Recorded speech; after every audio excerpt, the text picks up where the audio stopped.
बहुत बहुत धन्यवाद भाई सत्येंद्र जी। अब तो बैठिए, अब तो हमारा नंबर है, अब तो बैठिए। औरों को तो आपने गुमराह कर दिया, अरे रह के। अब तो बैठिए, तो अब तो जब बैठेगा नहीं तब तक बात ही नहीं होगी। रखो ले लेंगे। बैठो भाई, ऊपर भी बैठो। ये मंच है, इसकी गरिमा बनाओ पहले। बैठिए, बिठाओ, बोल के बैठो। जब तक आप बैठोगे बात नहीं होगी।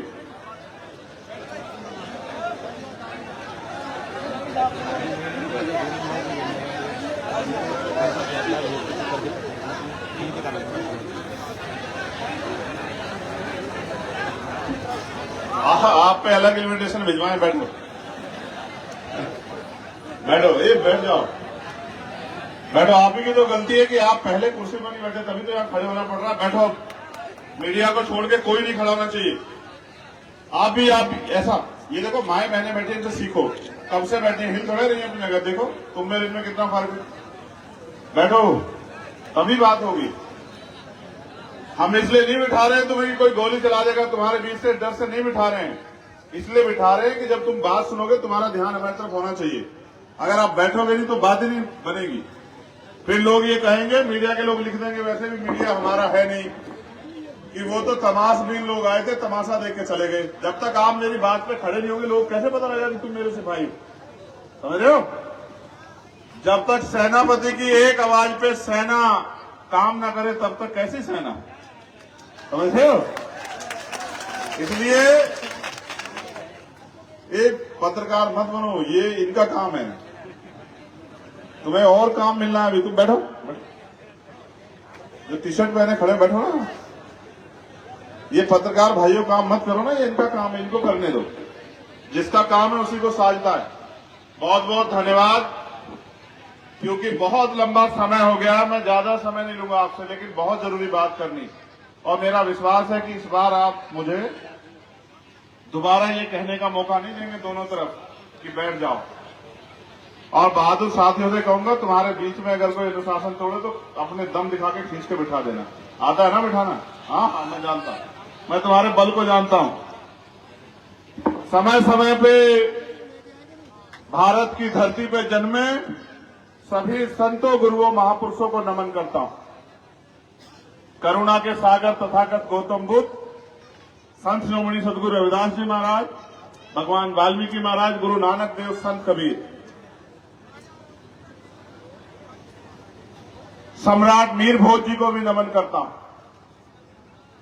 गुरु घासीदास, नारायणा गुरु, संत गाडगे जी महाराज, राष्ट्रपिता ज्योतिबा फूले, छत्रपति साहू जी महाराज, ईवी पेरियार, रामास्वामी नायकर, प्यारेलाल यादव, बाबू जगदेव प्रसाद कुशवाहा, जन्ना कपूरी ठाकुर, डॉक्टर बाबा साहब अम्बेडकर, मां सावित्रीबाई फूले, मां अवंतिकाबाई लोधी, मां झलकारी बाई, मां अहिल्याबाई होलकर,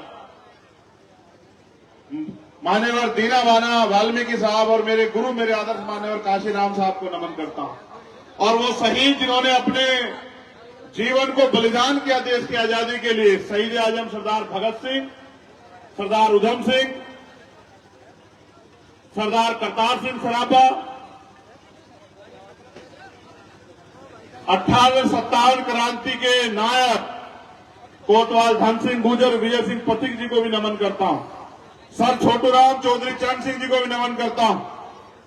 और क्योंकि ये मंच है चुनावी, मैं पहली बार आपके मंच, आपके क्षेत्र में चुनावी मंच में चुनावी बात करने और आपसे ताकत मांगने के लिए आया हूं। अब से पहले मैं जितनी बार आया आपके बीच आपको समझाने के लिए या फिर किसी जुल्म जाति के खिलाफ लड़ाई लड़ने के लिए आया। लेकिन सम्मानित साथियों, क्योंकि भारत में लोकतंत्र है, चुनाव होंगे, चुनाव में शक्तियां परिवर्तित होंगी।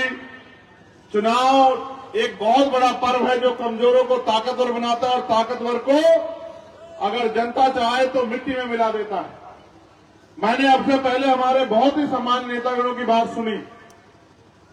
यहां हमारे जिले में आज हम मेहगांव की सभा में हैं, लेकिन इस जिले में हमारे 5 प्रत्याशी, इस मेहगांव पे भूपेंद्र कराड़ा जी, भिंड में बाबूराम जामोर जी, हमारी छोटी बहन, आगे आ जाओ पांचों, अनीता नागर जी,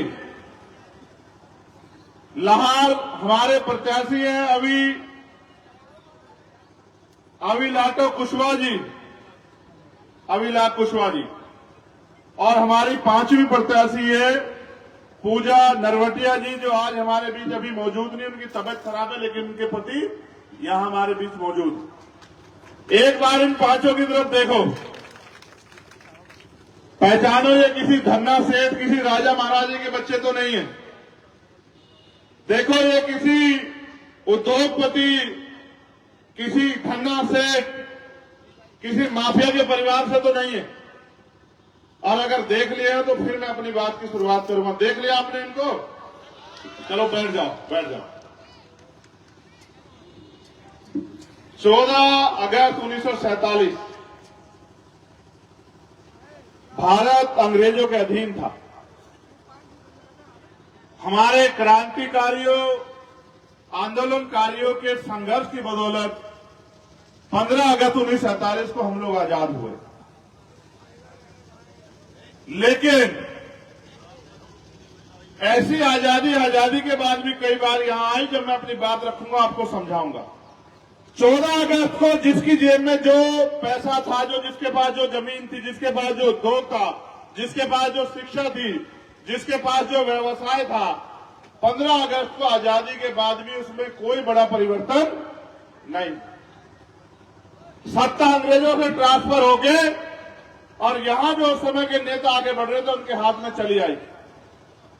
16 अगस्त को, 17 अगस्त को, 18 अगस्त को, 19 अगस्त को आपकी हालात वही थी जो 14 अगस्त को थी। बस एक नाम आजादी आपके साथ जुड़ गया था कि आप अंग्रेजों से आजाद हो गए।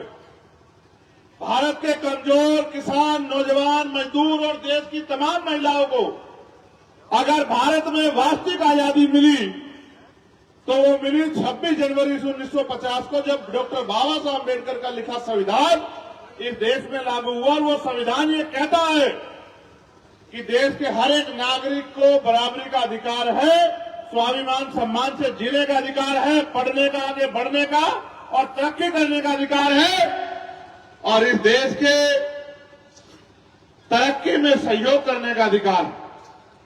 राजशाही में ऐसा नहीं था।